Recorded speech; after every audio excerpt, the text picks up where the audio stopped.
Welcome to history's dark lullabies. Tonight, we step away from cursed artifacts and disturbing graves. We enter a different kind of haunted space, the sanctum of the healer, the operating theater, the asylum ward, the private clinic. Here, the horrors are not spectral. They are procedural. They are the ghosts of good intentions hardened into practices of unimaginable suffering, carried out not by monsters, but by men, and sometimes women of science, driven by theory, desperation, or a chilling, dispassionate logic. We will examine not the curses of objects, but the curses of methodology. These are the most horrific medical procedures. Settle in if you can. We begin with a procedure that did not just aim to treat the mind, but to dismantle it. Number 1, the transorbital lobotomy, the surgery of the soul. To comprehend the lobotomy, one must first understand the landscape of despair from which it grew. In the early 20th century, the wards of state mental hospitals were circles of a very real hell. They were overcrowded, underfunded warehouses for the incurably insane patients with severe schizophrenia, manic depression, and catatonia, for whom there were no effective treatments. They were often restrained in straitjackets, locked in padded cells, or sedated into a vegetative stupor. The air was thick with the sounds of screaming, weeping, and the clang of metal doors. It was into this abyss that a procedure promising hope descended, a procedure that would become one of medicine's most profound betrayals. The concept was born from a crude, mechanistic view of the brain. Portuguese neurologist Antonio Egas Moniz theorized that certain mental illnesses were caused by fixed, pathological ideas lodged in the neural pathways of the prefrontal cortex, the seat of personality, foresight, and social behavior.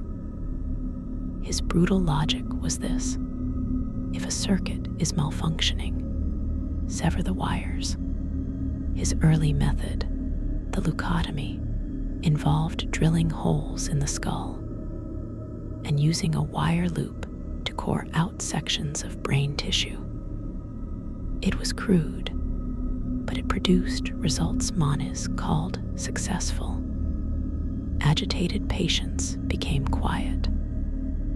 The world took notice, but it was an American, Dr. Walter Freeman, who transformed the lobotomy from a radical surgery into an industrial-scale horror. Dissatisfied with the complexity of the operation, Freeman, with neurosurgeon James Watts, pioneered the transorbital lobotomy, often called the ice pick lobotomy. The name was not metaphorical. The primary instrument, an orbitoclast, was a stainless steel pick that looked exactly like an ice pick. Here is the procedure.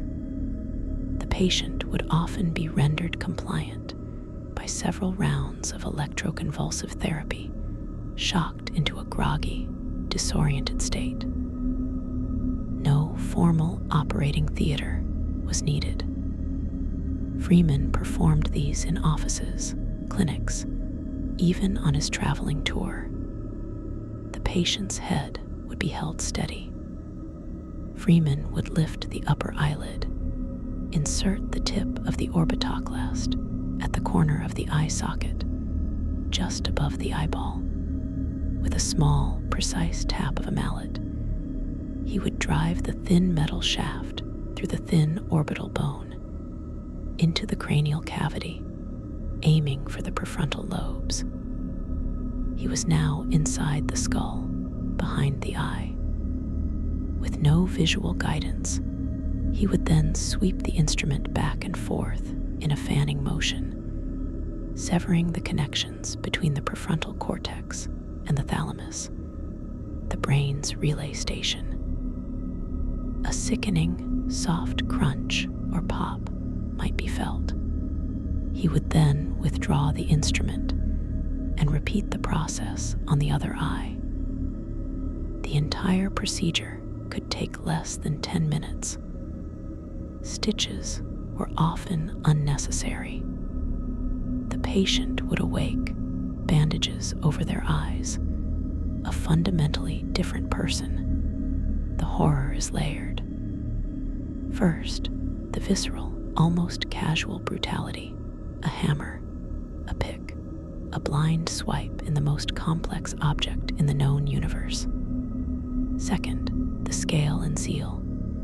Freeman became an evangelist, performing thousands. He famously traveled in his lobotomobile, bringing his procedure to overcrowded state hospitals, where he would process dozens of patients in a single day, turning human suffering into an assembly line of psychic destruction. Third, and most profoundly, the result. The lobotomy did not cure mental illness. It cured personhood.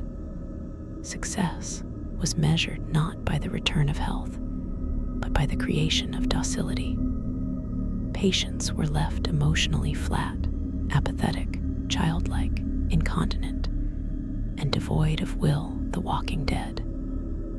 Freeman himself described the ideal outcome as surgically induced childhood. It was a mutilation of the self, a neurosurgical exorcism that evicted the soul along with the sickness.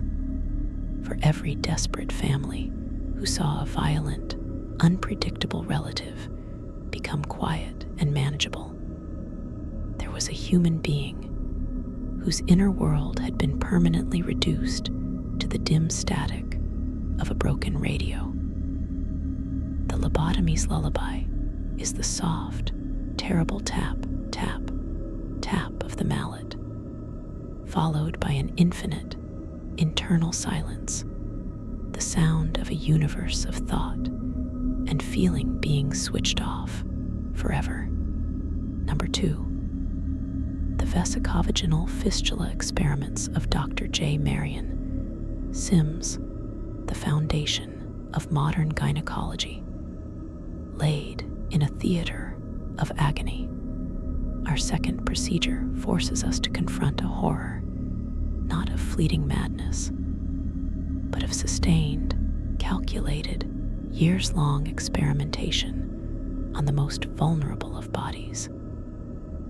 In the 1840s, in Montgomery, Alabama, Dr. J. Marion Sims, who would later be celebrated as the father of modern gynecology, sought a cure for one of the most devastating injuries of childbirth, the vesicovaginal fistula, a tear between the bladder and the vagina caused by prolonged, obstructed labor. It resulted in a constant, uncontrollable leakage of urine. For the woman, it meant a life of perpetual wetness, corrosive sores, unbearable odor, social exile, and unrelenting physical and psychological misery. There was no cure. Sims acquired his experimental subjects in the most horrific way imaginable. He used enslaved black women. Anarcha, Betsy, Lucy, their names are recorded, but their consent was a fiction that did not exist in the antebellum South. They were property. Sims built a small, crude hospital behind his house, a clinic of suffering. He would place these women, one by one, on his wooden operating table, position them on their hands and knees, and over the course of 4 years and approximately 30 separate surgeries, on anarcha alone. He attempted to repair the fistulas. There was no effective anesthesia. While ether and chloroform were being pioneered elsewhere, Sims, in his own writings, expressed skepticism about their use on Black women, subscribing to and perpetuating the racist pseudoscience that they felt less pain. The women were held down by other doctors or assistants. The surgery was an agonizing ordeal of probing, cutting, and suturing. Sims's one innovation was the use of silver wire for sutures, as it was less likely to cause infection than silk. But each operation failed. The fragile, inflamed tissues would break down, the fistula would reopen, and the woman would recover from the trauma of surgery only to face it again, and again, and again. The horror here is not in a single act of surgical violence, but in the cold, systematic, repetitive nature of the suffering. This was a program. These women were human test subjects in a living laboratory, their bodies the site of iterative, painful failure for years. Sims's notes are dispassionate, clinical. The agony is between the lines. He eventually perfected a technique, and it did bring relief to many in the future. But the cornerstone of this medical advancement is a moral abyss. It was built on the foundational belief that the bodies of enslaved women were legitimate raw material for medical experimentation, that their profound and repeated suffering was an acceptable coin to spend in the pursuit of knowledge that would later primarily benefit white, affluent women. The lullaby of Sims's backyard hospital is not a single scream, but a low, years-long moan of endurance, punctuated by the cold clink of silver wire instruments, a sound that echoes with one of medicine's original sins, the belief that some bodies are less human and their pain less real in the grand calculus of progress. Number 3, the radical mastectomy of Dr. William Halsted, the cure that was a mutilation. For our third procedure, we enter the realm of a different terror, the terror of excess, of a cure so devastating in its scope that it often became a fate worse than the disease itself. In the late 19th century, breast cancer was a virtual death sentence. Surgery was the only hope, but local recurrences were swift and fatal. Enter Dr. William Halsted of Johns Hopkins, a brilliant, meticulous, and fiercely dogmatic surgeon. Observing these recurrences, he formulated a radical theory. Cancer spread not primarily through the blood, but by direct, creeping extension through adjacent tissues.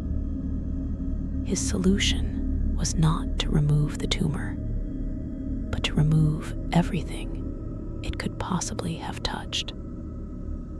Thus was born the Halsted radical mastectomy, a procedure that would dominate breast cancer treatment for nearly a century. The horror of the Halsted is in its total architectural violence. The operation was a marathon of demolition. The surgeon would make a vast, elliptical incision, removing not only the entire breast, but also a wide swath of overlying skin, ensuring no cancer cells lingered in the pores. Next, he would meticulously dissect and remove both of the major pectoral muscles, the pec major and pec minor, stripping them from the chest wall. This left the patient's ribs visibly protruding under a thin, fragile layer of skin, a hollowed-out skeletal topography. But Halsted was not done. In his quest for radical clearance, he would then perform a complete axillary dissection, meticulously stripping out all the lymph nodes, fat, and tissue from the armpit, a process that invariably damaged critical nerves, leading to chronic, searing pain and permanent numbness down the arm. Finally, if there was any suspicion, he would remove segments of the ribs and parts of the chest wall itself. The patient who survived the immense shock and risk of infection was left permanently and profoundly crippled. The loss of the pectoral muscles made simple acts, lifting a child, brushing hair, reaching for a shelf, agonizing or impossible. The arm on that side was often swollen, painful, and useless, a condition called lymphedema. The disfigurement was catastrophic, a daily physical reminder of the disease. And for all this sacrifice, for all this monumental suffering, later epidemiological studies would reveal the tragic truth. The Halsted radical mastectomy offered little to no survival advantage over less mutilating surgeries for most breast cancers. Halsted's core premise was wrong. Cancer often spread via the bloodstream, not by local creep. The decades of immense, heroic suffering inflicted by his procedure were, for tens of thousands of women, a colossal, tragic overtreatment, a cure that was, in its physical and psychological totality, a mutilation. The horror here is one of magnitude married to futility. It was the surgical equivalent of using a cannon to kill a mosquito, and then burning down the house to be sure. It was a procedure performed with absolute conviction and technical mastery, a masterpiece of destruction whose very completeness was its tragedy. It represents a moment where the surgeon's power to cut dramatically outpaced the science of what truly needed to be cut. The lullaby of the Halsted radical mastectomy is the long, grating scrape of a periosteal elevator peeling living muscle from bone. The sound of a human form being systematically taken apart with a confidence that was as brutal as it was, in the end, profoundly mistaken. It is the sound of a cure that was, for so many, a different kind of death. Number 4, the brown saquard elixir and the glandular grafting frenzy, the monstrous pursuit of rejuvenation. In the twilight of the 19th century, a potent and seductive horror emerged, not from the realm of pathology, but from the alchemical dream of conquering age itself. This was the era of organotherapy and rejuvenation, born from a crude, materialistic misunderstanding of endocrinology.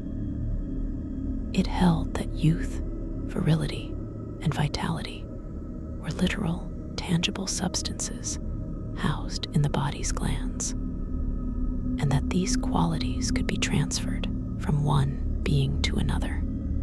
The spark was lit in 1889 by the eminent French physiologist Charles-Édouard Brown-Séquard. At 72, he injected himself with an extract made from the crushed testicles of guinea pigs and dogs. He reported a dramatic resurgence of energy, mental clarity, and physical power. The brown saquard elixir became an international sensation, but the true surgical nightmare was yet to unfold. If extracts could do this, the reasoning went, what miracles might actual living grafts achieve?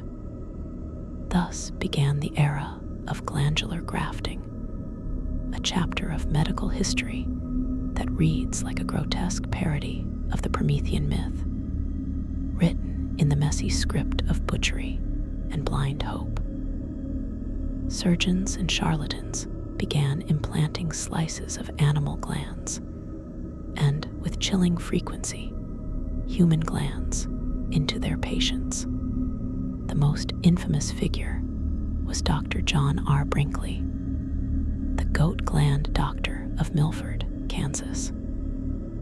For a substantial fee, Brinkley promised to restore virility and reverse aging by surgically implanting slivers of testicular tissue from Toggenburg goats into the scrotums of aging men. He performed thousands of these operations in makeshift, often septic conditions, using crude technique. The Brinkley operation was a carnival of greed and biological hubris, delivering at best a placebo effect, and at worst, lethal infections and gangrene. The horror deepened with the logistics of supply. The demand for glands soon outstripped slaughterhouse offerings.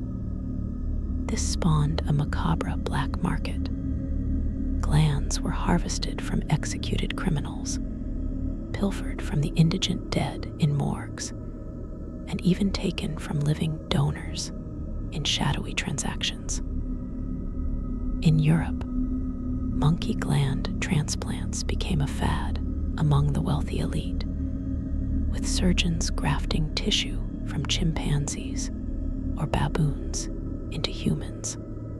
The underlying premise that the essence of a being, its vigor and character, could be captured in a lump of tissue and stitched into another was a profound biological and existential blasphemy.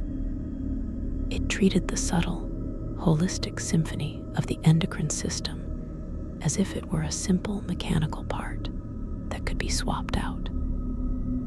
The procedures, performed with no understanding of immunology, invited catastrophic rejection, horrific infections, and psychological trauma.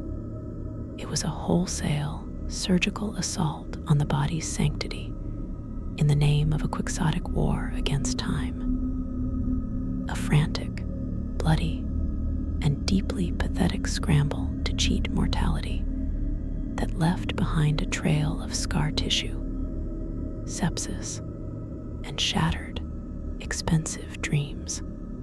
Its lullaby is the wet, sickening squelch of animal tissue being handled, the slick, persuasive whisper of a charlatan promising renewed youth, and the silent, septic fever that bloomed in the night. As the body revolted against the foreign, putrefying graft that promised life, but delivered only a more intimate acquaintance with death. Number 5, the surgery of the self, the staggering ordeals of self-operation.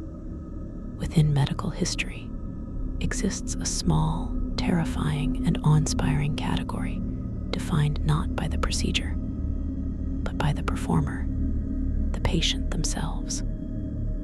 These are tales of such profound isolation, desperation, and sheer ice cold will that they border on the mythic, yet their reality is documented, a testament to the extreme lengths a conscious mind will go to preserve its own vessel. Consider first the case of Dr. Evan O'Neill Kane in 1921, a surgeon himself and a believer in the safety of local anesthesia. He decided to prove a point by removing his own appendix. Propped up before an arrangement of mirrors, he administered local anesthetic to his own abdomen. With his own hands, he cut through his own flesh, located the inflamed organ, tied it off, excised it, and sutured himself closed. He recovered. The act is a chilling exercise in Cartesian duality. The mind acting as a pure, dispassionate engineer upon its own biological substrate. Yet this act of supreme self-control is overshadowed by the story of Leonid Rogozov, a Soviet general practitioner stationed at a remote Antarctic research base in 1961. Stricken with acute appendicitis, with a vicious blizzard making evacuation impossible, Rogozov faced a stark equation: operate on himself or die. After a night of worsening pain, he made his decision.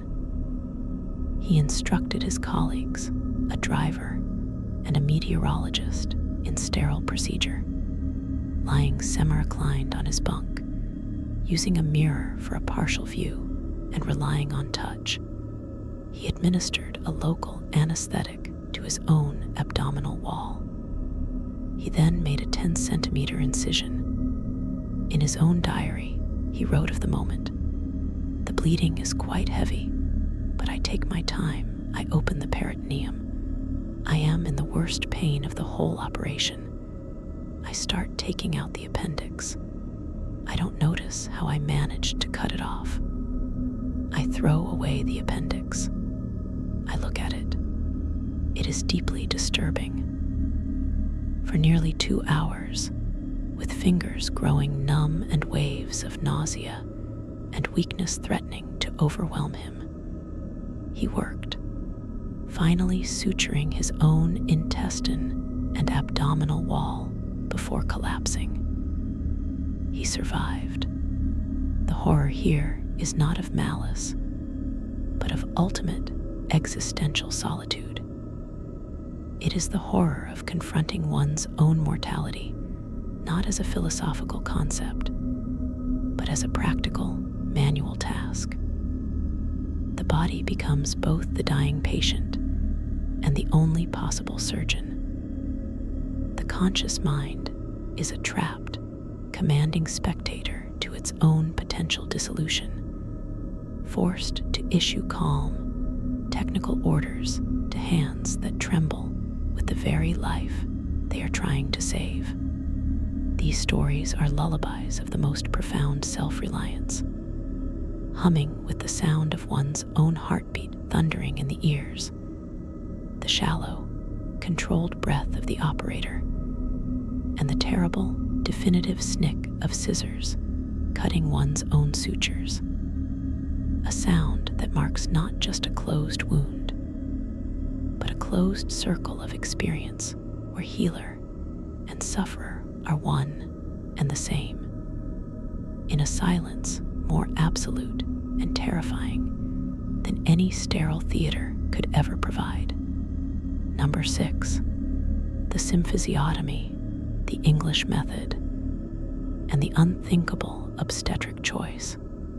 We return to the female body, not as an experimental subject, but as the site of a catastrophic, zero-sum obstetrical calculation that persisted for centuries. Before the advent of safe cesarean sections, one of the most dreaded complications of childbirth was a contracted pelvis, where the baby's head was too large to pass through the mother's bony architecture. This was often a death sentence for both. From this desperate impasse arose a procedure of such stark, brutal simplicity, it seems medieval. The symphysiotomy, known grimly as the English method. The procedure was an exercise in controlled skeletal violence. The laboring woman, often with little to no effective anesthesia, would be positioned on a table. The surgeon would take a long, narrow-bladed symphysiotomy knife and locate the symphysis pubis, the firm, cartilaginous joint at the front of the pelvis, where the two pubic bones meet. He would then force the blade into the center of this cartilage and, with deliberate sawing motions, cut completely through it. A sickening pop or crack would be audible and palpable as the pelvic bones separated, sometimes by several inches, forcibly widening the diameter of the birth canal. The baby, if still alive, could then be extracted, often with forceps. Afterwards, the woman would be tightly bound from hips to ankles with cloth strapping and kept completely immobile for weeks, in the hope that the severed cartilage would reknit. The immediate horror is the sensory and physical violation, the feeling of one's own skeleton being deliberately broken open from within. But the long-term horror was the legacy of damage. Many women were left with permanent, debilitating sequelae, chronic, severe pain in the pubic joint, a waddling, unstable gait, lifelong incontinence of urine and feces due to damage to the bladder and rectum from the sudden, traumatic widening, and devastating sexual dysfunction. The pelvis, the architectural core of stability and locomotion, was sacrificed to save the life of the child. It was a procedure that traded one kind of life for a maimed version of another. In mid-20th century Ireland, the horror was compounded by religious and social coercion. The operation was performed not only for genuine obstruction, but as a Catholic, church-approved alternative to cesarean section. A C-section, it was believed, would limit the number of children a woman could safely bear. A symphysiotomy, in theory, did not. Thus, the procedure was sometimes forced upon women without full consent, turning a desperate surgical gamble into an instrument of population policy, maiming the mother to preserve her future fertility for the state and the church. The lullaby of the symphysiotomy is the sound of cartilage tearing under a blade, a sound felt deep in the very center of the body, followed not by a baby's cry, but by the long, silent, agonizing weeks of lying bound in the dark, waiting to see if you would ever walk without pain again. A living price paid in broken bone and shattered nerves for the breath of another. It is a sound that speaks of a time when motherhood was not just a potential joy, but a potential sentence to a lifetime of hidden, heroic suffering. Number 7, the water cure or hydropathy, the drowning therapy. In the 19th century, before the germ theory of disease solidified, a particularly insidious and pervasive form of medical torment flourished in sanitariums across Europe and America. Hydropathy, or the water cure. Its proponents, men like Vincenz Priesnitz and the infamous Dr. John Harvey Kellogg, preached a doctrine of aqueous absolutism. Water was not merely life-giving, it was the universal solvent, the great scourer. All illness from tuberculosis and syphilis to hysteria and moral degeneracy was viewed as a form of internal corruption, a morbid matter that needed to be violently expelled shocked, or drowned out of the system. The cure was not a glass of water. It was an orchestrated, multifrontal siege by the element itself. The horror of the water cure lay in its relentless, totalizing regime. Treatment was not a momentary ordeal, but a daily, hours-long bombardment for weeks or months. Patients were subjected to a brutal repertoire of hydrotherapeutic tortures. The wet sheet pack. The patient would be wrapped tightly, like a mummy, in sheets soaked in ice-cold water, then swaddled in wool blankets and left for hours to shiver, a process believed to drive inflammation inward. Continuous bath. A days-long immersion in a tub of tepid water, leading to maceration of the skin, profound physical debilitation, and psychological disintegration. The douche, a high-pressure jet of near-freezing water blasted from a height of 10 or 20 feet onto the patient's spine or abdomen, described as feeling like a barrage of stones.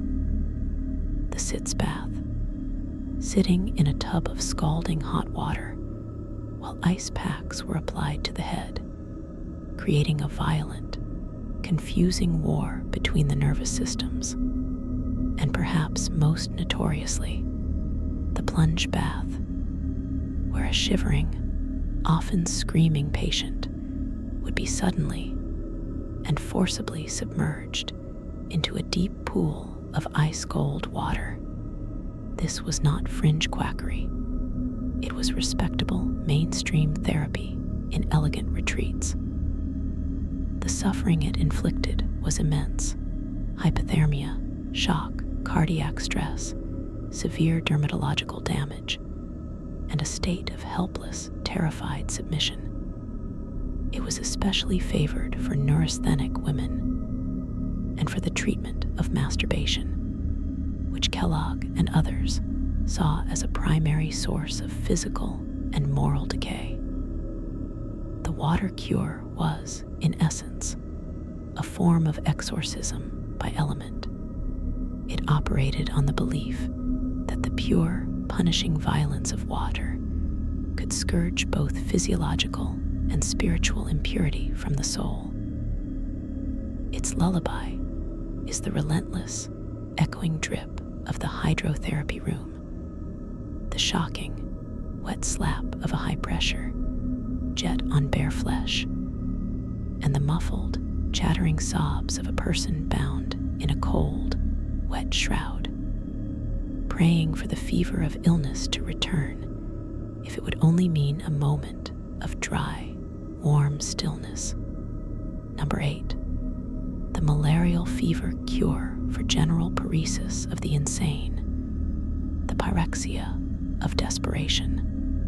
By the early 20th century, one diagnosis stood as a symbol of utter, hopeless horror in psychiatry: general paresis of the insane, GPI. This was the tertiary neurological stage of syphilis, a slow, degenerative march through grandiose delusions, paralytic tremors, slurred speech, and finally, profound dementia and death. Asylums were filled with patients undergoing this grotesque unraveling, with no treatment and no hope. Then, in 1917, Austrian neurologist Julius Wagner-Jauregg made an observation that would lead to a Nobel Prize, and one of medicine's most desperate, high-stakes gambles. He noted that paretic patients who contracted high fevers from other illnesses, like typhoid or erysipelas, sometimes showed startling, temporary improvements in their psychiatric symptoms. His horrific, logical leap was to induce the fever on purpose. The malarial fever cure was born. The procedure was stark in its simplicity and terror. A patient with GPI would be deliberately inoculated with blood from a malaria patient, infected with Plasmodium vivax, the parasite that causes a reliably recurring but least deadly form of the disease. Then they would be left to endure the cycles, the bone-rattling chills that made the bed tremble, the fevers that spiked to 105 or 106 degrees Fahrenheit, turning the brain into a delirious furnace, the drenching sweats that followed. This would repeat every 2 to 3 days for 8 to 12 cycles. The theory was that the heat-sensitive syphilis spirochete would be cooked out of the brain by the fever, while the human neurons, theoretically, could survive. The horror here is the calculated, precise induction of one deadly disease to fight another. It was a medical duel to the death, with the patient's body and mind as the battlefield. About 15% of patients died from the malaria itself. Many others were left profoundly weakened, anemic, and traumatized. But for a significant minority, around 30%, it worked. Their neurological decline halted, even reversed. They were, in a very real sense, brought back from the precipice of psychotic oblivion by being marched through the valley of a different, controllable hell. This procedure exists in a terrifying ethical limbo. It was arguably the first effective treatment for neurosyphilis, predating penicillin by decades. It saved lives and minds from a guaranteed, grotesque end. Yet, the means were positively medieval, a deliberate, therapeutic poisoning, a controlled torture.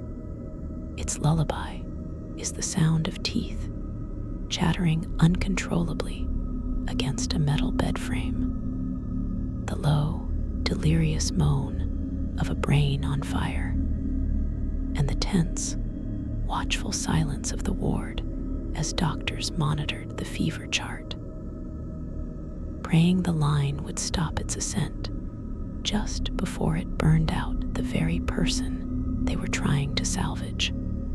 It is the sound of victory purchased with the currency of agony, a stark monument to the era before magic bullets, when the fight against the spirochete was a brutal, scorched earth campaign waged inside the human skull. Number 9, the radical thoracoplasty for tuberculosis, the butchery of the chest. Before antibiotics, pulmonary tuberculosis was consumption, a romanticized but relentless killer that filled sanatoriums. When rest, sunlight, and clean air failed, surgery became the last, desperate roll of the dice. The goal was not to remove the disease, but to collapse the diseased lung, putting it at rest, so the lesions might theoretically heal. The methods devised to achieve this physiological collapse were exercises in radical, destructive anatomy that border on sanctioned mutilation. Chief among them was the radical thoracoplasty. The procedure was one of monumental architectural violence. In its most aggressive form, the surgeon would make a long, sweeping incision along the patient's back. He would then peel the massive back muscles, the latissimus dorsi and trapezius, off the rib cage, like stripping the siding from a house. Next came the demolition. Using rib shears, he would remove not just 1 or 2 ribs, but sometimes 5, 6, or 7 consecutive ribs in large, brutal sections. He would remove them from the spine all the way around to the front of the chest. This removed the rigid scaffolding of the thoracic cage. With nothing to hold it open, the chest wall would then cave in permanently, collapsing the lung beneath it. But the horror did not end with the removal of the ribs. The surgeon was now left with a ghastly, hollow cavity between the collapsed lung and the caved-in skin and muscle. To fill this dead space and prevent a grotesque, flapping paradox of the chest wall with each breath, surgeons employed horrifying methods. In the plombage technique, they would pack the cavity with inert material. Early versions used lucite plastic balls, creating a permanent, alien cluster of spheres inside the chest. Others used packs of oil-soaked gauze or even paraffin wax. The body would eventually form a thick, scar tissue capsule around this foreign mass. The patient was left with a permanently disfigured, hollowed out, and rigid chest. One shoulder would be lower, the spine often curved. Breathing was forever compromised. The chronic pain from severed nerves and scarred muscles was relentless. This was not a fringe operation. It was a standard of care in major thoracic centers. The horror lies in the sheer, deliberate scale of the destruction. It was a procedure of surgical despair, a calculated decision that the only way to save the patient was to permanently cripple the architecture of their respiration. It turned the human thorax, the protective cage of the heart and lungs, into a collapsed, packed ruin. The lullaby of the thoracoplasty suite is the grating crunch of the rib shears, the wet, tearing sound of muscle being peeled from bone, and the final, surreal click-click-click of lucite balls being dropped into a bloody cavity. A sound that marks not a healing, but a permanent, surgical surrender. A body deliberately broken and reassembled into a fortress of scar tissue against an invisible, consuming enemy. Number 10. The hypothalamic stereotactic surgery for deviant sexuality. The ice pick revisited with coordinates. In the mid-20th century, particularly during the 1950s and 60s, homosexuality was officially classified as a mental disorder, a sociopathic personality disturbance.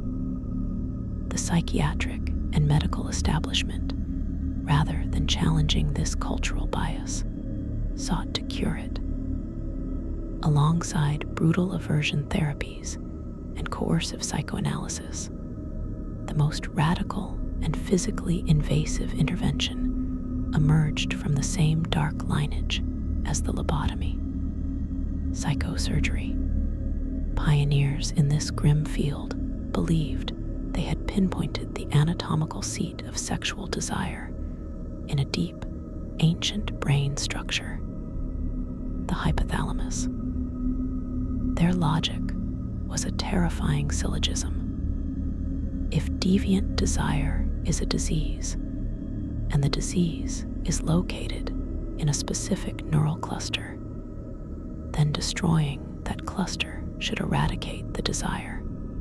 The procedure was a nightmarish refinement of the lobotomy's brute force, married to an illusion of scientific precision. It utilized stereotactic surgery. Under local anesthesia, a rigid, cage-like metal frame would be bolted directly to the patient's shaved skull.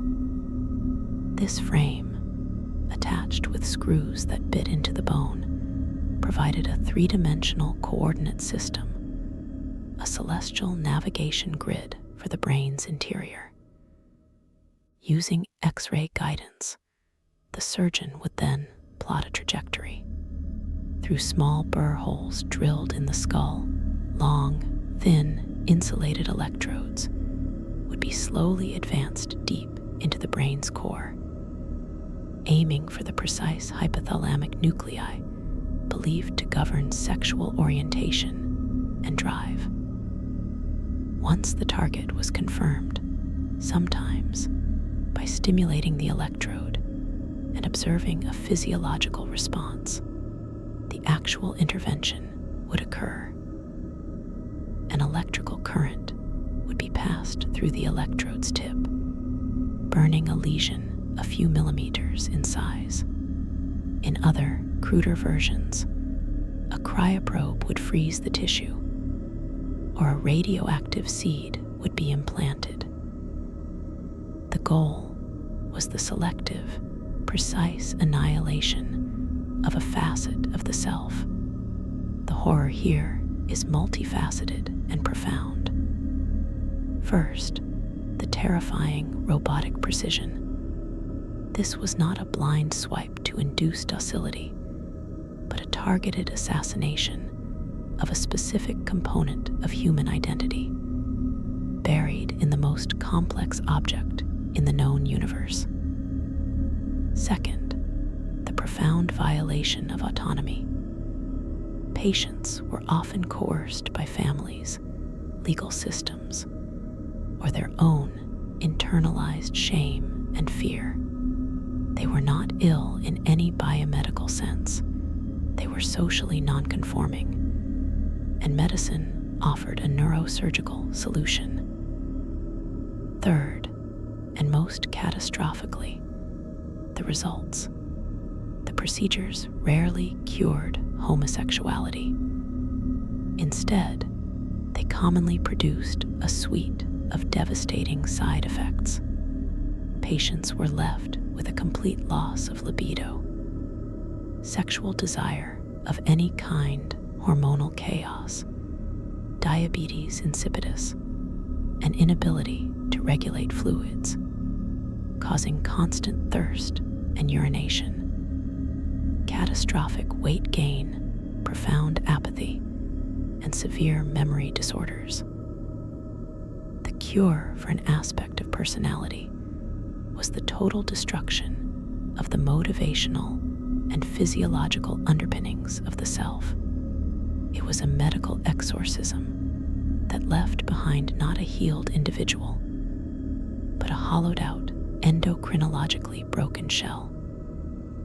The lullaby of the stereotactic suite is the low, ominous hum of the electrical generator, the sterile, definitive click of the stereotactic frame being locked into place, and the absolute, internal silence that follows, the sound of a universe of feeling, attraction, and identity being pinpointed in space and cauterized into a permanent, neutral void. Number 11, Twilight Sleep, Dämmerschlaf, the amnesiac birth. In the early 1900s, a revolutionary new procedure swept through fashionable maternity wards in Europe and America, hailed as a miracle of modern medicine that would finally liberate women from the curse of Eve, the pain of childbirth. This was Twilight Sleep from the German Dämmerschlaf, pioneered at the Freiburg Clinic in Germany. It promised a painless, or more accurately, a forgotten birth. The method was a carefully titrated chemical cocktail.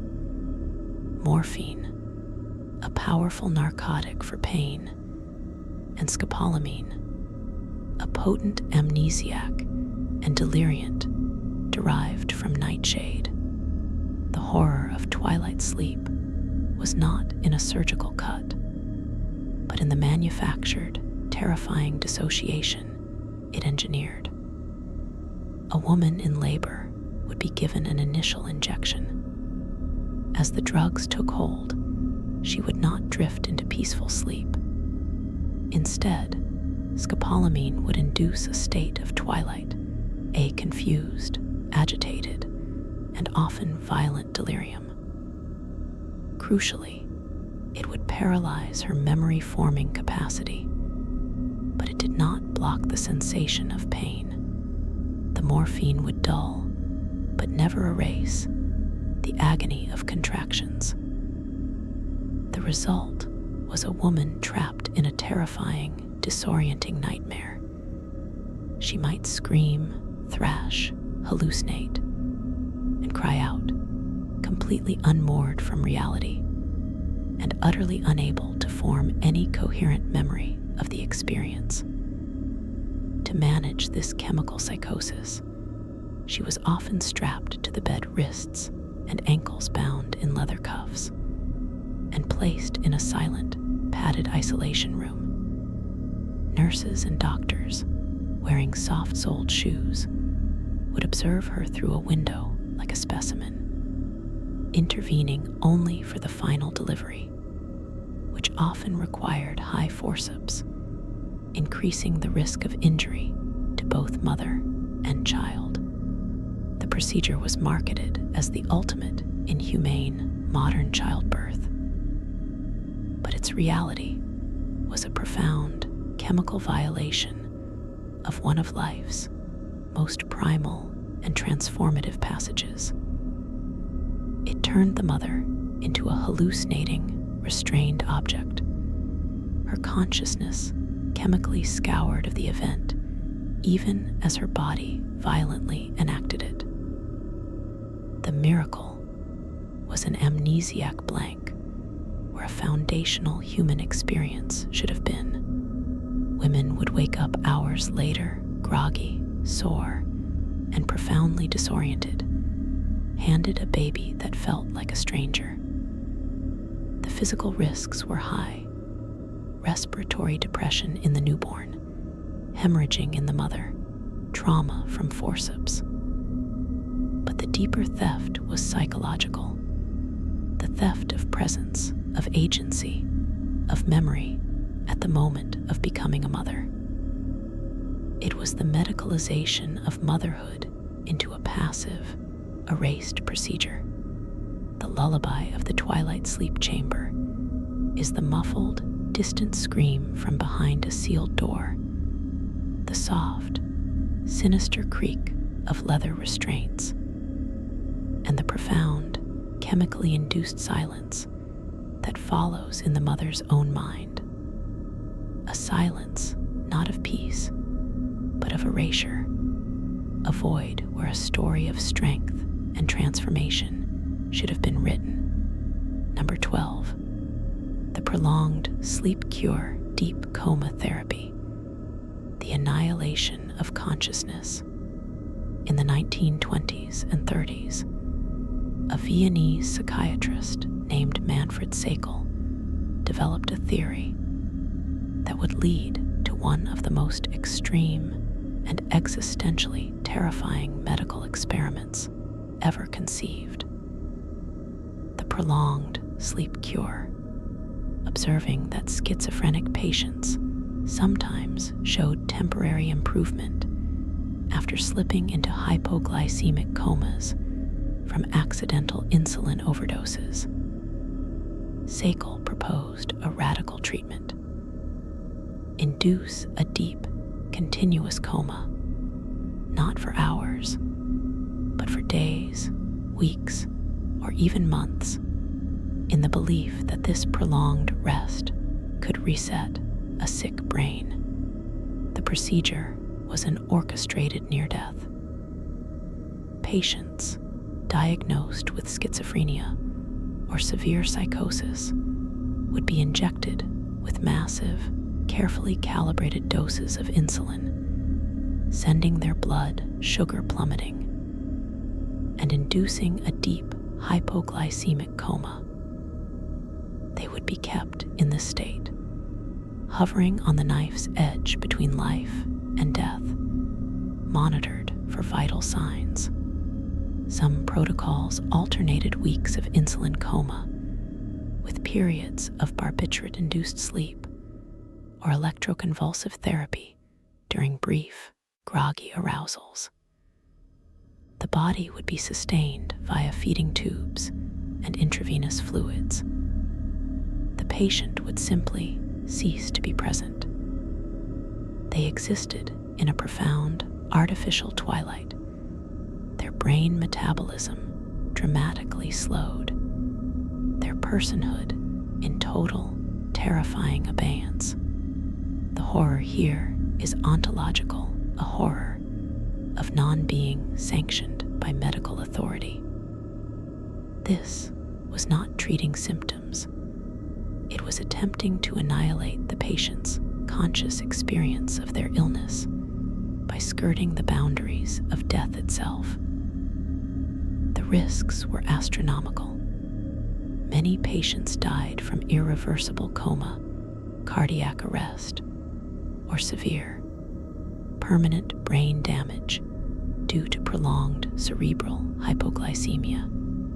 Those who recovered were often left with catastrophic memory loss, significant cognitive deficits, and were physically ravaged, having endured a state of suspended animation that left them more ghost than person. The line between therapy and state-sanctioned, temporary euthanasia was vanishingly thin. The sleep cure represents the ultimate medical hubris of its era. The belief that consciousness itself was the problem in psychosis, and that the solution was to switch it off for a while, like a flickering, faulty light, and hope it came back on in a better, clearer configuration. Its lullaby is the absolute, deafening silence of a deeply comatose brain, the slow, mechanical hiss of an oxygen tent, and the soft, clinical murmur of a nurse charting vital signs for a body whose mind is lost in a starless, artificial night.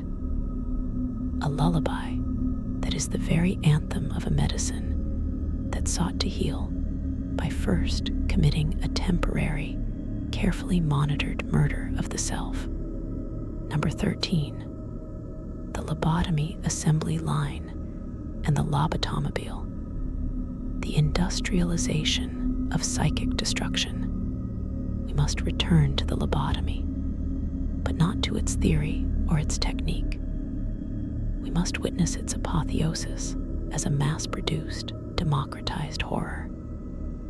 The true industrial-scale nightmare was not in Walter Freeman's initial brutal surgeries, but in their transformation into a circuit, a system, a solution for the systemic failure of America's mental health infrastructure. Freeman, driven by a messianic and terrifying zeal to empty the state asylums, became a traveling salesman of silence. He famously purchased a van, dubbed by the press the lobotomobile, and embarked on cross-country tour, visiting the very worst of the underfunded, overcrowded state hospitals. The scenes in these institutions were something from a medicalized dystopia.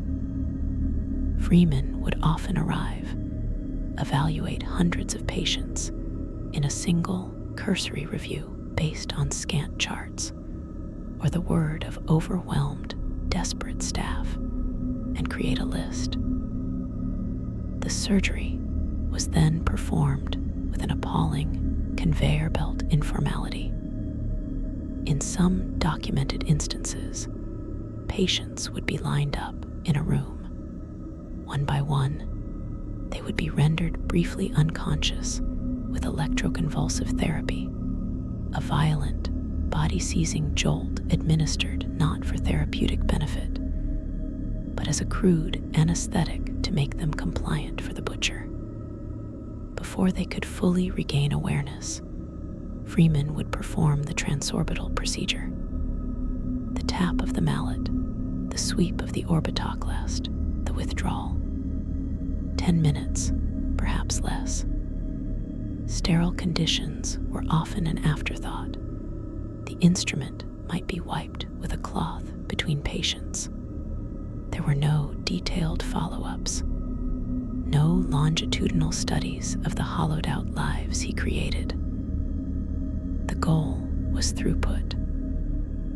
The goal was to turn shrieking, unmanageable problems into quiet, tractable inmates.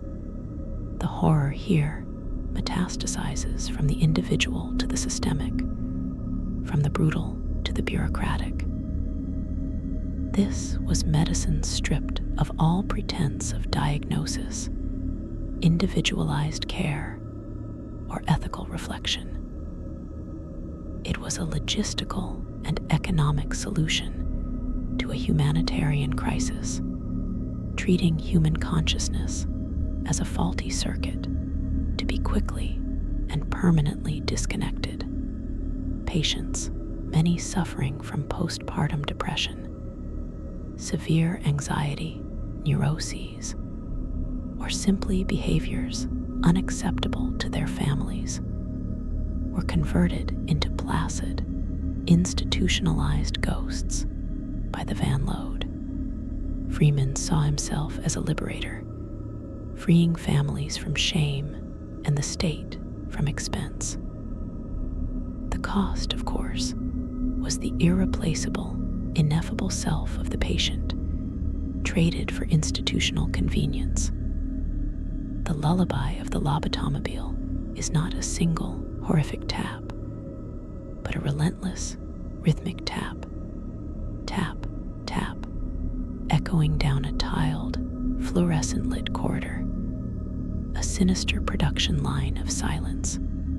It is punctuated by the brief, sharp crackle zap of the ECT machine and the soft, collective, administrative sigh of relief watching their most difficult charges become quiet, manageable, and utterly, permanently broken. It is the sound of a society choosing social control over humanity, of medicine becoming an instrument of efficiency, a melody of convenience played upon the most delicate and sacred instrument imaginable, the human mind. Number 14. Coercive sterilizations, the surgical mandate of eugenics. This horror is not a single procedure, but a pervasive, state-sanctioned program that turned the surgeon's scalpel into an instrument of population policy, a tool for crafting a future race by cutting away the present's undesirables, rooted in the pseudoscience of eugenics, which gained terrifying respectability in the early 20th century. The belief took hold that social ills, poverty, criminality, feeble-mindedness, promiscuity, and disability were hereditary blights that could and should be surgically excised from the human gene pool. The medical procedure was compulsory sterilization, vasectomy for men, and salpingectomy, tube tying, or more brutally, oophorectomy, removal of the ovaries, for women. The horror is in its cold, bureaucratic, and dehumanizing logic. Laws were passed in over 30 U.S. states, in Canada, across Scandinavia, and most infamously, served as direct inspiration for the Nazi law for the prevention of hereditarily diseased offspring. The patients were not ill. They were deemed genetically ill or carriers of traits deemed detrimental to society. Their treatment was the permanent, state-mandated termination of their biological lineage. Victims were selected from state institutions, mental hospitals, prisons, institutions for the feeble-minded, and homes for the epileptic and disabled. They were overwhelmingly from marginalized groups: the poor, minorities, indigenous populations, and those with disabilities. Consent was a cruel joke. A eugenics board, often comprising doctors, lawyers, and social workers, would review a file, sometimes nothing more than a family history of poverty or a single immoral act, and issue an order. The surgery would be performed, often under the guise of another necessary operation, like an appendectomy. This was preventative medicine of the most sinister kind, the prevention of people. It treated human beings not as individuals with inalienable rights, but as vessels for genetic material that could be judged inferior and surgically nullified. The physical procedure might be minor, but its implications were catastrophic. A state-sanctioned theft of a fundamental human potential, the possibility of family, of legacy, of genetic continuity, in the name of a spurious, racist, and classist ideal of racial hygiene. It was medicine in service of a social fantasy, a quiet, clinical genocide of future generations. The lullaby of the eugenics board is the sound of a rubber stamp hitting a manila folder, the quiet, definitive snip of a surgical shear on a fallopian tube, and the endless, echoing silence of the children who were never born, the lineages deliberately severed by a scalpel guided not by a healer's hand, but by the cold, confident hand of social engineering and bigotry.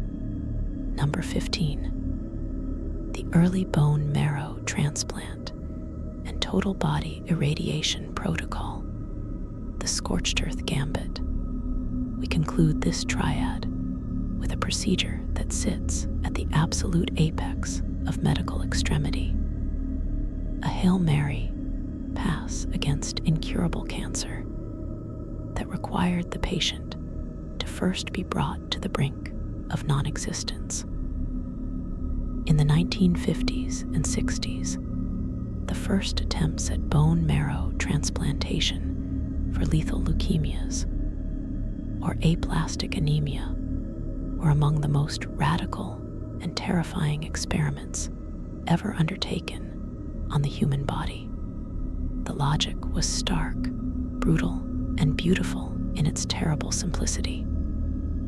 The patient's own cancerous or failing bone marrow, the very factory of their blood and immune system, had to be completely, utterly, and irrevocably eradicated.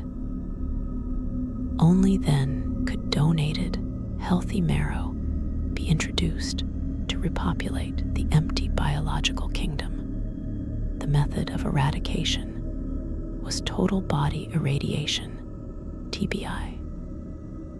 Patients were subjected to massive, near-lethal doses of radiation across their entire bodies, a dose calculated to destroy every single rapidly dividing cell. This was not a targeted beam at a tumor. It was a nuclear strike from within, a deliberate induction of acute radiation sickness as a therapeutic strategy. The effects were a preview of a cellular hell, the complete obliteration of the immune system, rendering the patient a walking void of defenselessness, the slewing of the entire lining of the gastrointestinal tract, leading to uncontrollable bloody diarrhea and an inability to absorb nutrients, the destruction of the oral and esophageal mucosa, making swallowing a torment of raw tissue. Patients were placed in sterile life islands or laminar airflow rooms, often rudimentary plastic tents, in a desperate, usually futile attempt to protect them from all microbes. They existed in a state of profound, total vulnerability, their bodies chemically and radiologically burned out from the inside. Only after this near-total annihilation, this scorched earth campaign against the patient's own biology, was the donor marrow, a fragile slurry of hope infused into their bloodstream. Then began the agonizing wait. Would the new marrow engraft and begin to produce new blood? Or would the patient, a hollowed-out vessel, succumb to the inevitable infections, hemorrhage, or the devastating graft versus host disease, where the new donor immune system recognized the patient's entire body as foreign and launched a catastrophic attack, a civil war at the cellular level, with the patient's own tissues as the battlefield. Mortality rates in these early trials were catastrophic, often exceeding 90%. The horror of this early protocol is its breathtaking audacity and its existential violence.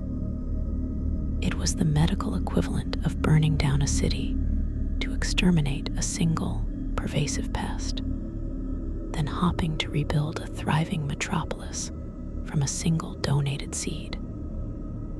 It treated the human organism not as a patient to be nursed, but as a terrain to be scorched earth, in the desperate, mathematical hope that something new and pure could grow in the radioactive ashes. The patient was brought to the very threshold of death. Indeed, their old biological identity was murdered by radiation in the staggering gamble that a new, hybrid self could be conceived from the cells of another.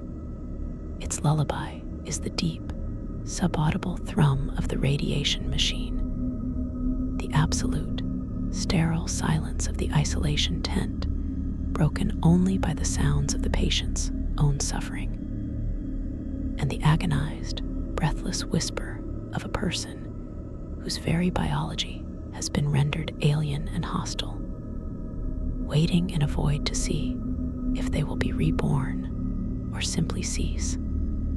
A living monument to the terrifying, beautiful, and horrifying lengths to which medicine will go to defy a terminal sentence.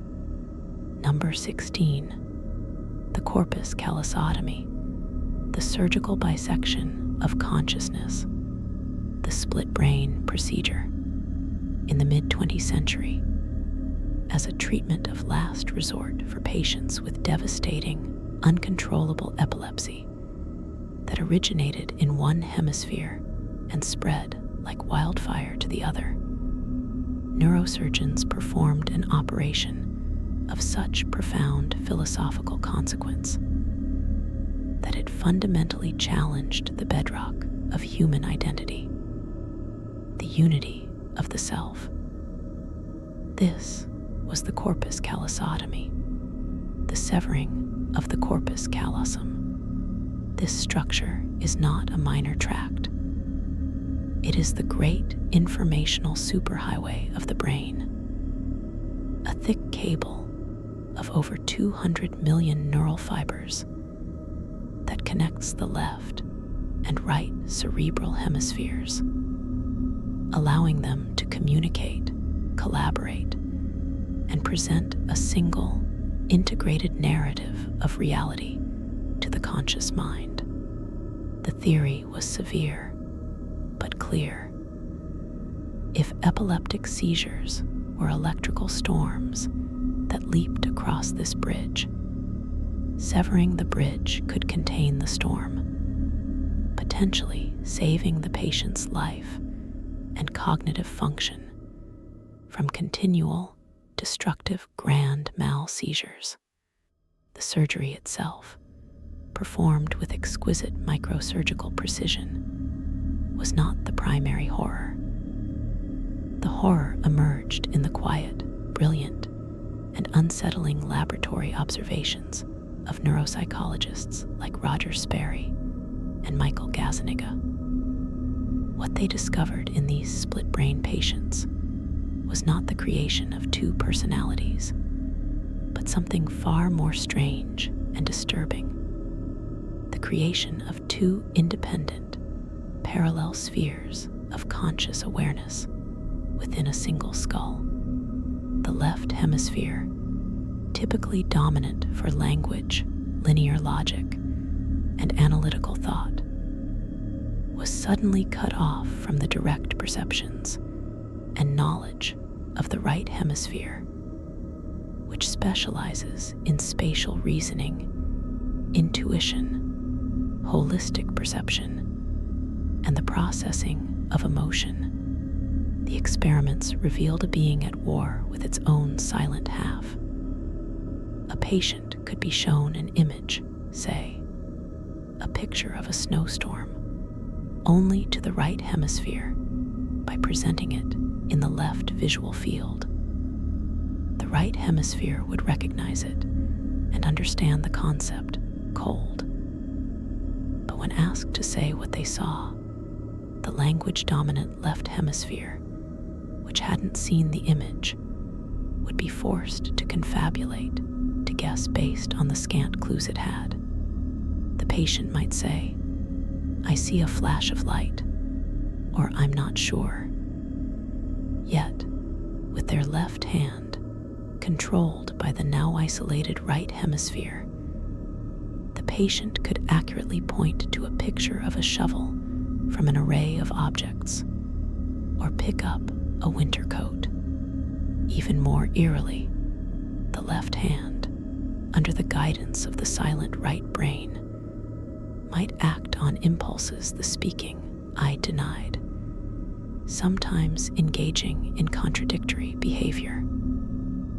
One hand buttoning a shirt while the other unbuttons it, a phenomenon called intermanual conflict.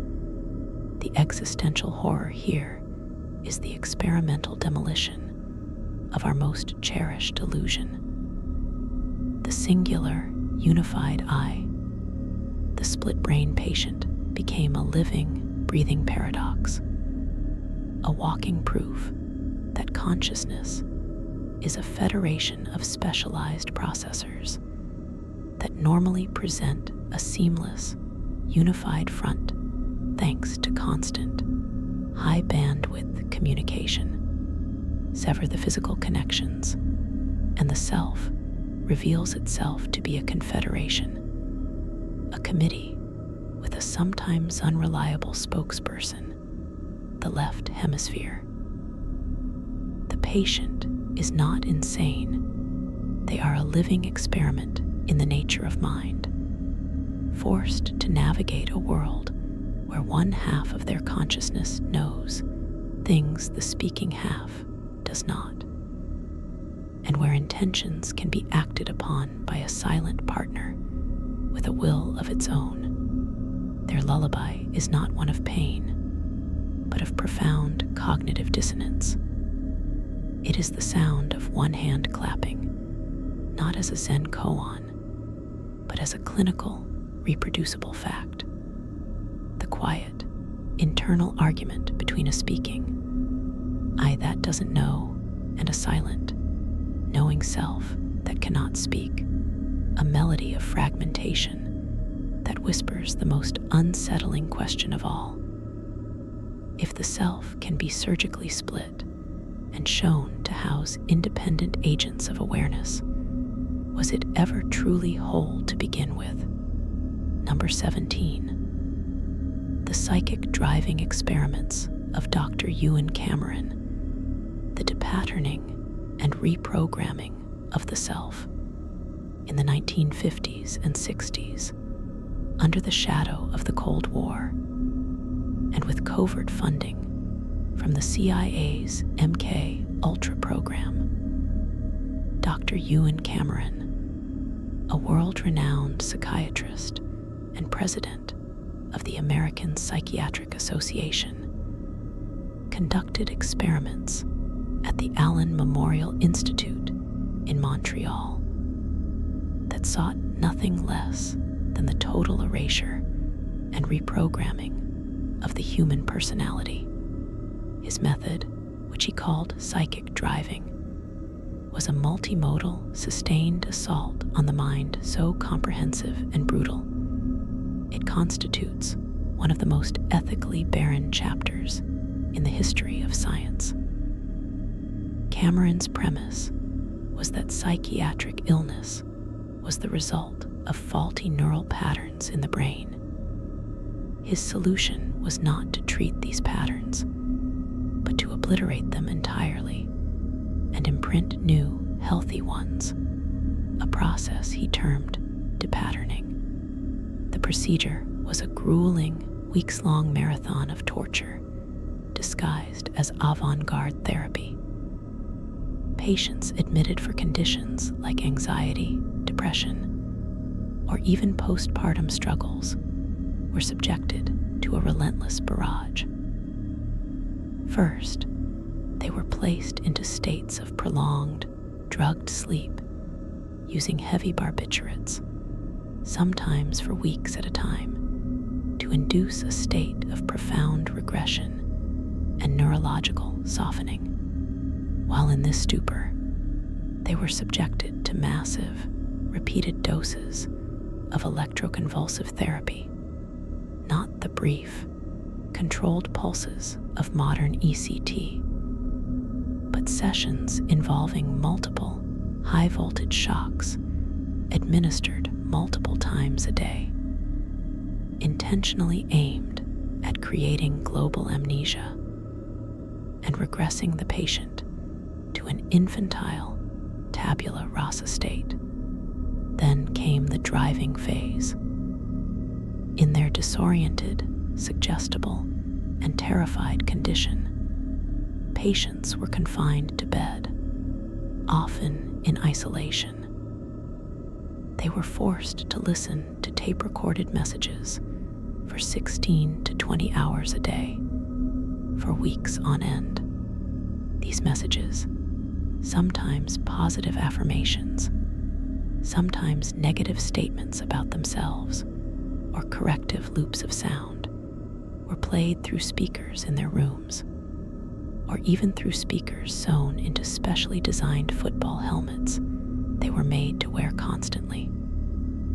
The goal was to break down all existing memories, personality structures, and cognitive frameworks to depattern, and then literally record new thoughts, new beliefs, a new personality onto the blank, scarred slate of the psyche. The horror of psychic driving is its totalizing Orwellian ambition. It was not an attempt to heal. It was an attempt to unmake and remake a person from the ground up. It combined sensory deprivation, pharmacological overload, neurological violence via ECT, and psychological coercion into a single, sustained attack on the integrity of the self. Patients were left with permanent, severe amnesia, unable to recognize their own family members, shattered cognitive function, and profound, lifelong psychological trauma. They were not cured, they were annihilated and left as empty, dysfunctional shells. Cameron's work represents the ultimate medical transgression, the use of clinical authority and tools not to alleviate suffering, but to enact a form of non-consensual brainwashing, turning the psychiatric ward into a laboratory for designing a new, compliant kind of human being. Its lullaby is the endless, monotonous tape loop whisper of a recorded voice in a darkened, padded room. The sharp, repeated crackle pop of electrodes delivering meaningless neurological storms intended to erase the past, and the deep, drugged silence of a mind being systematically scoured clean. A soundscape of absolute, institutionalized tyranny over the human spirit, conducted by a man who believed he could rebuild souls from the rubble he himself had created. Number 18. The early cryonic suspension trials, the freezing gambit, and the mechanical afterlife. In the 1960s, riding the wave of the space age and a burgeoning transhumanist optimism, a handful of pioneering or profoundly misguided surgeons and enthusiasts embarked on the most radical medical frontier imaginable, using extreme cold not to treat disease, but to arrest death itself, to preserve the recently deceased in a state of frozen stasis, until a future science could revive and cure them. These were the early, tragicomic, and existentially unsettling experiments in what would become cryonics.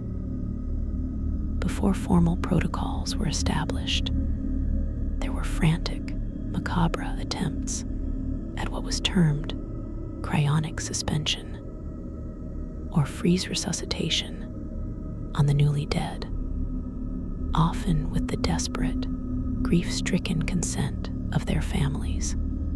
The procedure was a bizarre fusion of emerging cardiac surgery techniques and sheer, untested speculation. At the moment a patient was declared legally dead, a team would spring into action. The body would be placed on cardiopulmonary bypass, a heart-lung machine, in a futile attempt to preserve cellular oxygenation post-mortem. Then, while on bypass, the blood would be drained and replaced with a cryoprotectant solution, often primitive, toxic, and poorly understood, designed to prevent the formation of destructive ice crystals. Finally, the body would be cooled, not to the mild hypothermia used in some surgeries today, but far below freezing, down towards the temperature of liquid nitrogen, minus 196 degrees C / minus 321 degrees F. The goal was vitrification, turning the tissues into a glass-like amorphous solid, rather than a crystalline, cell-shredding ice. The horror here is one of sublime existential overreach and grotesque practical failure. These procedures were performed at the absolute ragged edge of medical and biological knowledge by true believers operating in a legal, ethical, and scientific vacuum. The cryoprotectants of the time were woefully inadequate, causing severe toxicity and turning tissues into a toxic, icy slurry. The cooling process was uneven and slow, guaranteeing massive, irreversible ice crystal formation that shredded cell membranes and connective tissues at a microscopic level. The suspension was, in biological reality, a complex form of mummification by ice, a state far closer to permanent, frozen damage than to preserved life. Early, patients were stored in improvised dewars, giant thermos flasks, in rented warehouses or garages, with precarious maintenance and constant risk of thawing. The promised future technology of resurrection remained, and for all practical purposes, still remains a science fictional fantasy. These experiments represent medicine's ultimate, literal confrontation with mortality, not as an enemy to be delayed, but as a law to be defied through brute force engineering. They turned the newly dead body into an archaeological artifact for a future that may never come. A bet placed with the ultimate currency, one's own physical remains. The profound disturbance lies in the chilling, absolute objectification of the human form, transformed from a subject of care into a speculative storage problem, a biological time capsule launched on a one-way trip to an imagined tomorrow. Its lullaby is the mechanical worklunk of the heart-lung machine taking over for a stilled heart in a post-mortem pantomime of life. The ominous, deepening silence as the body's own thermal processes are forcibly arrested, and the final, definitive, endless hiss of vaporizing liquid nitrogen as the capsule is sealed, a sound that marks not an end, but an infinite, frozen pause, a promise of tomorrow written in the unreadable, crystalline script of shattered cells, a lullaby that sings not of sleep, but of an eternal, cold waiting for a dawn that science, in its most audacious and desperate dream, has not yet been able to guarantee. Number 19. The protocolic starvation of the pre-insulin Allen cure. For diabetes, the metabolic lockdown. Before 1922 and the miracle of insulin, a diagnosis of type 1 diabetes mellitus was not a chronic condition to be managed.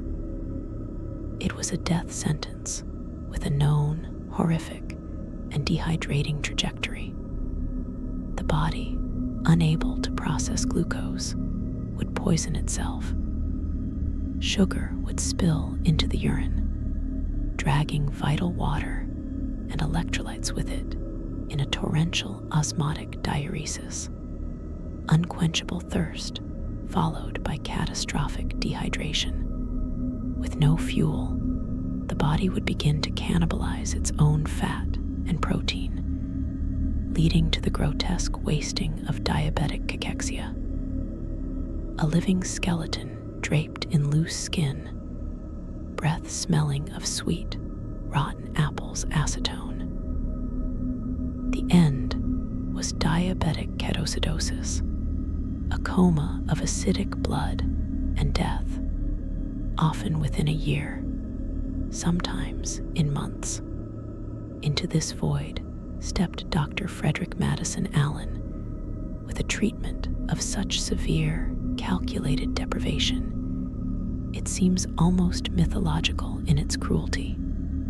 The starvation diet, formalized as the Allen cure, and practiced in specialized sanatoriums. This was not a low-carbohydrate diet. It was a protocol of enforced, near-total famine, a metabolic martial law.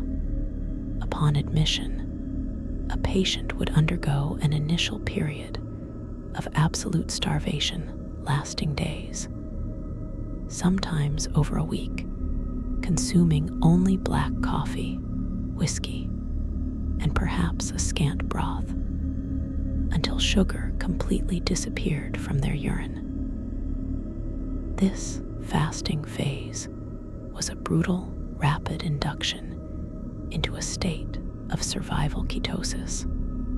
Then the patient would be placed on a precisely measured, soul-crushing allowance of 400 to 800 calories per day, derived almost exclusively from lean protein, boiled meat, egg whites, gelatin, and green vegetables. Carbohydrates were restricted to under 10 grams daily, the equivalent of a few leaves of lettuce or a stalk of celery. Every morsel was weighed on a chemist's scale. Every milliliter of urine was collected, measured, and tested for sugar. If glycosuria returned, the already starvation ration was reduced further. The patient lived in a state of perpetual, gnawing hunger, their body consuming its own muscle and fat under medical supervision, while their mind fixated on the microscopic next meal. The horror of the Allen cure is its stark mathematical violence. It traded the slow, toxic death of diabetes for the conscious, agonizing, drawn-out death of starvation. It was a Faustian bargain where a few extra months, or in rare, successful cases, a few shattered years of life, were purchased with the currency of continual, sanctioned suffering. Patients, especially children, were weak, cold, listless, and stunted. They existed in a twilight of existence. Their growth halted, their minds narrowed to the obsessive arithmetic of hunger. Sanatoriums became quiet galleries of the walking dead, where the dominant sounds were the rustle of a nurse's starched uniform, the clink of a glass urinalysis tube, and the deep, constant gurgle of empty stomachs. The cure was measured not in health, but in the negative space of sugar in a test tube. Its lullaby is the hollow, aching groan of visceral hunger in a silent ward, the maddening, slow tick of a clock counting down to the next minuscule, joyless allotment of boiled meat, and the soft, despairing sigh of a body being meticulously, clinically starved to keep its own chemistry from finishing the job. A melody of life sustained by the systematic negation of living. Number 20. The ansa cervicalis to recurrent laryngeal nerve transfer, the ventriloquist surgery. Within the realm of modern reconstructive microsurgery lies a procedure of such exquisite Frankensteinian ingenuity that its very success is a source of deep physiological unease. It addresses a specific and devastating injury, the severing of the recurrent laryngeal nerve. This delicate filament, which loops under the aorta, controls the intricate muscles of the vocal cords. If cut often during thyroid, parathyroid, or cervical spine surgery, it leaves one vocal cord paralyzed, resulting in a breathy, weak, often barely audible whisper. The nerve itself, due to its tortuous pathway, is fiendishly difficult to repair directly. So, surgeons devised a workaround of chilling cleverness. If you cannot fix the original wiring, hijack a different circuit. The procedure is a masterclass in neurological redirection. Surgeons harvest a donor nerve, most commonly the ansa cervicalis. This is a nerve with a humble function. It controls the strap muscles of the neck, the muscles that tense and depress the larynx during the act of swallowing. It is, in essence, part of the autonomic wiring for the gullet. The surgeon severs this donor nerve, disconnects the paralyzed laryngeal muscle from its dead recurrent nerve, and then meticulously sutures the living end of the ansa cervicalis directly into the muscle of the vocal cord. The goal is neural piracy, to commandeer the swallow signal, and redirect it to power, speak. The horror, a quiet, ontological horror, manifests in the outcome. After months of healing and neural re-education, it often works. The patient regains vocal strength, but the voice is now activated not by the conscious, effortless intent to speak, but by the unconscious, automatic neural command to swallow or tense the neck. To produce sound, the patient must learn to trigger this alien circuit. For some, it means consciously thinking about the initiation of a swallow to phonate. For others, the voice becomes tied to physical exertion or a specific head position. The restored voice is often different, rougher, more strained, less melodic, because it is powered by muscles designed for a primal, hydraulic function, not for the fine modulation of human song and speech. This procedure represents a profound violation of the body's intended neural geography. It creates a synthetic, repurposed function. The patient gains a voice, but it is a borrowed voice, a ventriloquist's voice, operated by a physiological puppet string that was never meant for it. The beautiful, unconscious unity of thought and speech is disrupted. Vocalization becomes a learned trick, a conscious override of a repurposed system. The lullaby of the ansa cervicalis transfer is the sound of a voice that emerges from the wrong intention, a word that is a side effect of a swallow, a laugh that is triggered by a grimace. It is the sound of the human organism being brilliantly, unsettlingly rewired, not to a state of natural function, but to a state of magnificent, heartbreaking compromise. Number 21. The early premicrobial fecal transplant, transphenation, the garden of filth, long before the elegant, capsule-based fecal microbiota transplants, FMT, of today. The concept of restoring gut health by introducing the flora of a healthy donor had a much darker, more visceral, and frankly medieval precursor, documented as far back as 4th century China for treating food poisoning, and in 16th century European texts for treating severe diarrheal diseases. Transphenation was a therapy born of desperate, intuitive logic, applied with a grotesque literalism for a patient wasting away from intestinal flux, likely severe dysentery, cholera, or an ancient equivalent of C. difficile. A healer would procure a fresh, warm stool sample from a supposedly healthy donor, often a robust family member, a servant, or even an animal. This fecal matter was then prepared. It might be mixed with water, broth, or milk to create a slurry. The administration methods were the stuff of biological nightmare.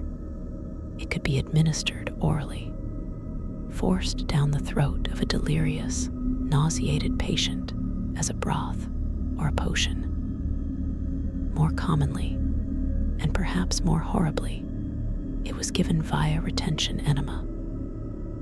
The warm fecal slurry would be injected into the patient's colon using a bladder syringe or a primitive funnel, with the intent of physically reseeding the ravaged intestinal tract with healthy ferment to drive out the bad humors or organisms. The horror operates on every sensory and conceptual level. The sheer, primal disgust of consuming, or being infused with human excrement. The complete absence of sterility, guaranteeing the potential transmission of a catalog of unknown bacterial, viral, and parasitic pathogens, alongside any putative good bacteria. The profound psychological violation of such an intimate, degrading intervention, and yet, buried within this revolting, dangerous practice, was a grain of profound, intuitive truth, an ancient understanding that the gut's invisible ecosystem was paramount to health, and that balance could be restored through transplantation. They had stumbled upon the principle of the microbiome millennia before they had the language or the science to understand it. Their tool, however, was a biological blunt instrument of terrifying crudeness. The lullaby of early transformation is the wet, obscene sound of the slurry being stirred in a bowl, the helpless retch or shudder of the patient subjected to it, and the profound, silent gamble taking place in the dark of the gut. A desperate, filthy prayer for a balance that sight and science could not yet see. An attempt to cure corruption with the most fundamental corruption of all, recontextualized against all reason as hope. We approach the terminus of our grim syllabus. These final entries exist at the outermost edges of medical possibility, where intervention grapples with the architecture of perception, the sanctity of the individual organism, and the silent, cellular war against the self. These are not merely procedures, they are horizons of being. Number 22. The sensory deprivation tank as psychiatric intervention, the alcove of unbeing. In the mid-20th century, spurred by Cold War research into brainwashing and the nature of consciousness, a new form of experimental therapy emerged: the deliberate induction of profound, absolute sensory deprivation. Pioneered by figures like John C. Lilly, it moved beyond quiet rooms into the realm of engineered void. The tool was the isolation tank, a lightless, soundproof chamber filled with body temperature, heavily salinated water, allowing a subject to float weightlessly, suspended in a medium designed to neutralize the senses of touch, sight, sound, taste, and smell. When used as a mandated, prolonged psychiatric treatment, this was not relaxation therapy. It was a controlled, sanctioned experiment in ontological disintegration. The human mind is an engine that requires a constant stream of data to structure reality. Place it in a vacuum, and the engine, starving for input, begins to consume itself. The horror of the isolation tank as therapy is the forced confrontation with the unmediated and often terrifying contents of one's own consciousness. After hours in the tank, the deprivation becomes active, not passive. The mind, desperate for stimulus, begins to generate its own. Vivid, uncontrollable hallucinations erupt, geometric patterns liquefying into scenes, disembodied voices, the sensation of phantom limbs, or out-of-body experiences. The body map dissolves. Patients lose the sense of where their skin ends and the saline universe begins. Time distorts, stretches into eternity, or snaps into nothingness. Ego structures, the fragile narrative of I can begin to crumble without an external world to reflect them back. For a patient placed in this environment under medical directive, the experience was one of induced, supervised psychosis. It was a journey into the abyss with a doctor's prescription, a deliberate unpinning of reality. The tank became a liquid tomb for the perceiving self, a place where identity was not healed, but dissolved in a sensory void, with the faint, speculative hope it might reconstitute in a healthier pattern upon emergence. The risk was that it wouldn't, that the psyche would fragment under the sheer weight of nothingness. Its lullaby is the absolute, deafening silence of a vacuum, a silence so complete it becomes a roar in the ears, punctuated not by external sound, but by the internal shrieks and whispers of a brain talking to itself in the dark. The terrible, silent scream of a consciousness turned inwards with nothing to meet but its own unraveling edges and the ghosts in its own machinery. Number 23. The cross-circulation experiments for acute organ failure, the paralysis of desperation, before reliable dialysis or ECMO machines. Surgeons facing acute, lethal failure of the kidneys or liver sometimes resorted to a procedure of breathtaking intimacy and biological violation. Cross-circulation. The concept was stark. Directly link the circulatory system of a dying patient to that of a healthy, living donor, usually a spouse, parent, or sibling, so that the donor's organs could temporarily perform the life-sustaining functions for both. The procedure was a surgical siege on the sanctity of the individual body.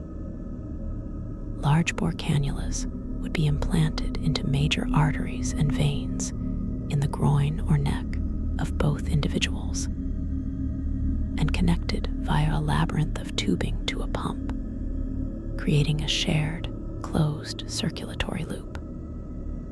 For days, sometimes weeks, two people would exist as a single, monstrous, shared biological system.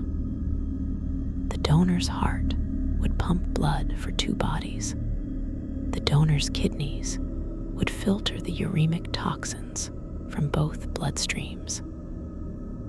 The donor's liver would metabolize the drugs and byproducts of two organisms. They were not just donating an organ, they were donating the very process of their homeostasis in real time. The horror is one of profound biological fusion and sacrificial risk. The donor became a living, breathing, feeling dialysis machine, a biological life support module. The risks were astronomical. Catastrophic imbalances in blood volume and pressure could drown one circulatory system or starve the other. Hidden infections or nascent cancer cells could be transferred. The psychological trauma of being physically chained to another's dying process was immense. For the recipient, it was a state of vampiric dependence so complete it felt like a parasitic fusion, coupled with the crushing guilt of knowing their continued breath was a direct, continuous tax on the vitality of a loved one. It created a two-bodied, one-souled chimera of sheer necessity, a testament to a love or duty so extreme it demanded the dissolution of the most fundamental biological boundary, the integrity of the self-contained circulatory system. Its lullaby is the mechanical whir thump of the pump that has become a shared, artificial heart. The silent, cellular level exchange of life and death flowing through clear plastic tubing. And the shared, single breath of two people whose fates have been surgically, irrevocably sewn together in a pact more binding and terrifying than any vow. A melody of love sung in the key of shared blood and mutual peril. Number 24. The boron neutron capture therapy, BNCT, for glioblastoma, the subatomic assassination. In the eternal, desperate war against brain cancer, few frontiers are as conceptually elegant and practically terrifying as boron neutron capture therapy, BNCT. It represents the pinnacle of the magic bullet ideal, transformed into a microscopic, nuclear-scale duel.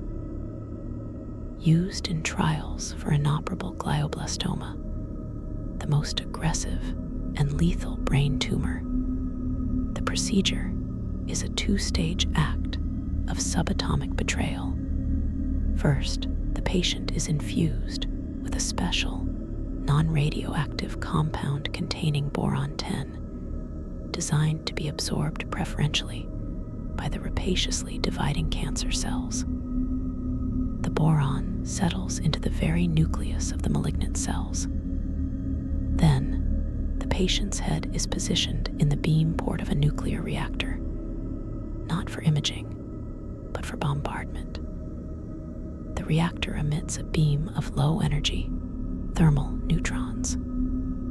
These neutrons are harmless ghosts to normal tissue, passing through without interaction. But when a slow neutron strikes a boron-10 nucleus sitting inside a cancer cell, a catastrophic, intimate nuclear reaction occurs. The boron atom splits, or undergoes fission, releasing two incredibly high-energy, short-range particles, a lithium nucleus and an alpha particle, that tear through the interior of that specific cell, shredding its DNA and structures with the violence of a star's death contained within a micrometer. The lethal radiation is generated inside the cancer cell itself. The range of the particles is about the width of one cell. The neighboring healthy neurons are, in theory, spared. The horror is one of sublime, invisible precision and existential irony. The patient must willingly place their skull in the beamport of a nuclear reactor, the very symbol of apocalyptic power, to cure a disease within. The treatment leverages the cancer's own voracious biology to lure in its destroyer. The patient becomes a temporary vessel for a silent, subatomic war where the battlefield is the fabric of their own mind, and the weapons are particles born from a controlled star. It is the ultimate in friendly fire, a precision strike executed at the quantum level. Its lullaby is the deep, silent hum of the reactor core, the utterly still moment as invisible neutron ghosts pass through healthy tissue seeking their destined, boron-laden targets, and the silent, microscopic pop of 1 trillion cancer cells committing nuclear suicide inside the sanctum of the human brain. A cure that is also a contained, cellular apocalypse. A victory written in the language of particle physics and cellular ashes, ending for history's dark lullabies. And so, the final chart is closed. The last light in this archive of suffering dims. We have journeyed from the ice pick in the brain to the nuclear fire in the cell. From the enforced, calculated starvation of the diabetic to the shared, pounding blood of two hearts. We have seen the self split, the mind erased, the voice borrowed, the body frozen in a gamble on tomorrow. These are history's dark lullabies, not because they are simple tales of evil, though evil is here, but because they are the complex, haunting songs sung at the outermost edges of human hope and fear. They are the melodies of brilliance curdled into hubris, of compassion hardened into dogma, of desperation forging tools of unimaginable violence. They are sung in the key of our fragility, the fragility of the flesh that fails, and the fragility of the intellect that strives to fix it, so often at a terrible, terrible cost. Let them go now. Let the echoes of the operating theater, the clink of steel, the hiss of gas, the focused, desperate breath dissolve into the past where they belong. Let the silent screams in the isolation tank, the shared pulse in the cross-circulation tubing, the subatomic detonations in the brain, let them all recede.